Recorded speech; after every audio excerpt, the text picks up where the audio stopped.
جیسا آپ کی خدمت میں پہلا سوال یہ رکھنا چاہتا ہوں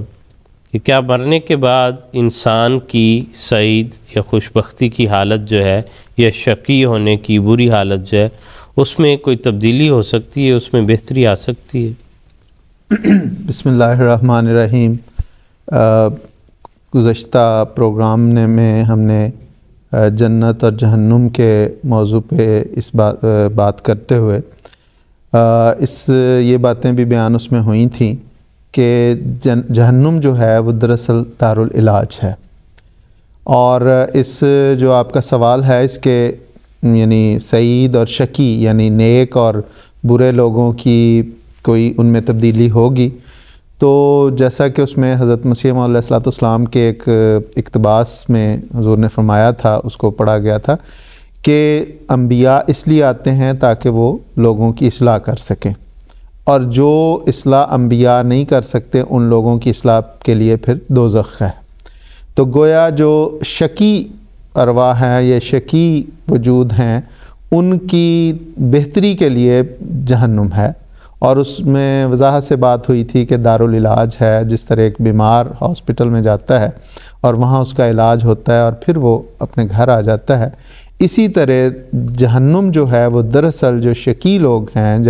یا شقی وجود ہیں ان کی اصلاح کے لیے، ان کی بہتری کے لیے وہ رکھا گیا ہے۔ تو گویا جہنم میں ان لوگوں کی جب اصلاح ہوگی تو گویا ان میں ایک تدریجی ترقی ہوگی۔ اسی طرح جو جنت ہے اس میں جانے والے بھی یہ نہیں کہ وہاں پہ وہ بالکل دائمی زندگی پا کے بالکل کام کاج سے بے خبر ہو کے پڑ جائیں گے، کیونکہ یہ درست نہیں ہے، کیونکہ عمل جو ہے وہ تو خود ایک زندگی ہے اور وہ زندگی کا مزہ ہے اسی میں۔ حضرت مسلم اور رضی اللہ تعالیٰ عنہ نے بڑی وضاحت کے ساتھ اس بات کو بیان کیا کہ یہ نہیں کہ اگر کسی کو دائمی زندگی مل گئی ہے تو جس طرح ایک بوڑھا سوائے کھانا کھانے کے اور اسے کام ہی نہیں ہے، بلکہ جنت کی زندگی جو ہے اس میں مختلف قسم کی ترقیات ہوں گی، مختلف قسم کے کام ہوں گے۔ حضرت مسلم اور رضی اللہ تعالیٰ عنہ نے باقاعدہ قرآنی آیات سے اور احادیث سے اس بات کو ثابت کیا ہے۔ مثلا حضور نے فرمایا کہ جو قرآن کریم کی آیت ہے کہ نورہم یسعی بین ایدیہم و بایمانہم یقولون ربنا اتمم لنا نورنا واغفر لنا انک علی کل شیء قدیر، تو اس آیت میں اس کا ترجمہ یہ ہے کہ وہ جو جنتی ہیں جنت میں جا کے یہ دعائیں کریں گے کہ اے اللہ تعالیٰ نورہم یسعی بین ایدیہم، ان کے نور جب ان کے آگے آگے اور ان کے سامنے آگے آگے چلیں گے، گویا جب وہ ایک نور کے درجے کو پا لیں گے تو ایک اور انہیں نور کا درجہ نظر آئے گا، تو اس میں وہ پھر اللہ تعالیٰ کے حضور یہ دعا کریں گے کہ اللہ تعالیٰ ہمارے نوروں کو مکمل کر، یعنی ہمیں اور ترقی اس میں عطا کر، واغفر لنا، اور ہماری جو کمزوریاں ہیں جو کمیاں ہیں ان کو پورا کرتا جا۔ تو یہ چیز بتاتی ہے کہ وہاں پہ ترقی کے مدارج ہوں گے، اور جنت میں جو سعید روحیں داخل ہوں گی وہ ایک مقام نہیں بلکہ آگے بڑھتے چلے جائیں گے۔ اسی طرح حضرت صاحب نے فرمایا کہ قرآن کریم میں آیا ہے کہ ان کو وہاں پہ کوئی تھکان نہیں محسوس ہوگی، تو اس سے حضرت مسلم اور رضی اللہ تعالیٰ عنہ نے استدلال کرتے ہوئے فرمایا کہ گویا وہ کوئی کام کریں گے جس سے وہ انہیں کوئی تھکان محسوس نہیں ہوگی۔ اسی طرح احادیث میں بھی آیا ہے کہ حضور صلی اللہ علیہ وسلم نے فرمایا کہ انسان جب فوت ہوتا ہے تو اس کے عمل، اس دنیا کے عمل منقطع ہو جاتے ہیں سوائے 3 چیزوں کے، اور وہ 3 چیزیں ایسی ہیں، ایک ہے صدقہ جاریہ، اور ایک ایسا علم جس کے نتیجے میں لوگ فائدہ اٹھا رہے، کوئی علمی کام اس نے کیا اور اس کے نتیجے میں لوگ فائدہ اٹھا رہے ہیں، اور تیسرا ایسی صالح اولاد جو اس کے لیے دعا کرتی ہے، تو وہ جو دعا کرتی ہے اس کا، اور جو صدقہ جاریہ اس نے کوئی کام ایسا کیا جس کا ثواب اس کو پہنچتا جا رہا ہے، اور ایسا علم کی کوئی خدمت جو اس نے کی جس سے لوگ فائدہ اٹھا رہے ہیں، اس کو بہرحال اجر اور ثواب ملتا چلا جائے گا۔ اور اسی طرح احادیث میں یہ بھی آتا ہے کہ بعض لوگوں کو جب کوئی ثواب ملے گا جنت میں یا وہ جہنم میں ہوں گے اور ان کی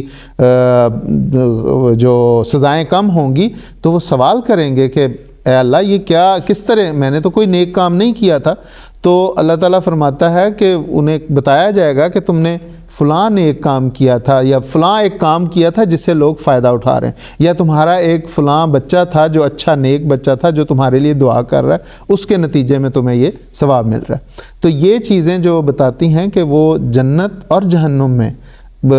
مراحل وار ترقی ہوتی جائے گی. جو جہنم ہے جہاں جو اس میں شقی وجود ہوں گے، انہیں آہستہ آہستہ ان کی برائیاں دور ہوتی جائیں گی اور وہ ترقی کرتے کرتے نیکیوں کی طرف بڑھتے چلے جائیں اور اچھے مقامات پائیں گے. اور جو جنت میں لوگ ہوں گے وہ ایک سے دوسرے درجے میں بڑھتے چلے جائیں گے. اسی لیے حضور صلی اللہ علیہ وسلم نے فرمایا، کسی نے پوچھا کہ جنت کے متعلق پوچھا تو حضور نے فرمایا کہ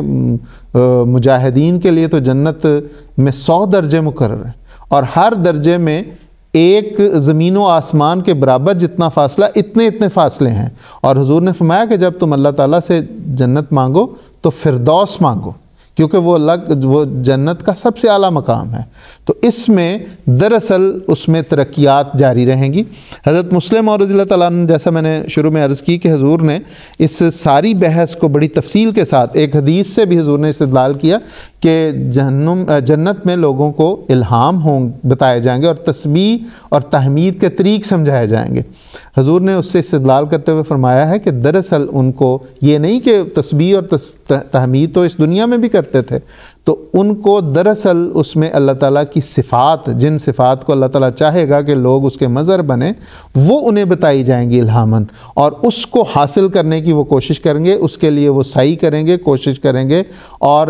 یہ بھی ان کی مدارج اور ان کے درجات میں بلندی کا باعث ہوگا. اس کے بعد حضور اس کا خلاصہ بیان کرتے ہوئے فرماتے ہیں، بڑا خوبصورت اس میں حضور نے مثال دی، اس لیے وہ میں چند سطور ہیں وہ میں حضور کے الفاظ میں پڑھوں گا. حضور فرماتے ہیں خلاصہ یہ کہ جنت بھی دارالعمل ہے، جس طرح یہ دنیا دارالعمل ہے، بلکہ اس سے بڑھ کر صرف فرق یہ ہے کہ اس دنیا میں تو انسان کو نیچے گر جانے کا اور فیل ہو جانے کا خطرہ رہتا ہے، وہاں انسان اس خطرے سے محفوظ ہو جائے گا. گویا یہ دنیا روحانی علوم میں ایک مدرسہ کی نسبت رکھتی ہے جس میں فیل اور پاس دونوں ہی صورتیں ہیں، لیکن وہ جہان ایسا ہے جیسے کوئی شخص سب امتحان پاس کر کے تحقیقات علمی میں لگ جاتا ہے. محنت تو یہ شخص بھی کرتا ہے، یعنی جو علمی تحقیقات کر رہا ہے وہ بھی شخص محنت کرتا ہے، بلکہ بعض دفعہ طالب علم سے زیادہ، لیکن اس میں اور طالب علم میں یہ فرق ہے کہ اسے فیل ہونے کا دھڑکا تھا لیکن اسے وہ دھڑکا نہیں رہتا. گویا اس میں بھی کام تو اس کے چلتے جائیں گے، جب وہ ماسٹر کر لیتا ہے تو پھر پی ایچ ڈی میں وہ اپنا تحقیق کرتا ہے. تو اسی طرح وہاں پہ بھی جنت میں بھی لوگ جو ہیں یہاں سے جو کام انہوں نے کیے ہوں گے، جب وہ جنت پائیں گے تو وہاں بھی اپنے مدارج، اپنی نیکیوں اور اپنی کوششوں سے وہ بڑھاتے چلے جائیں گے. ٹھیک ہے خان صاحب، جزاکم اللہ احسن الجزا.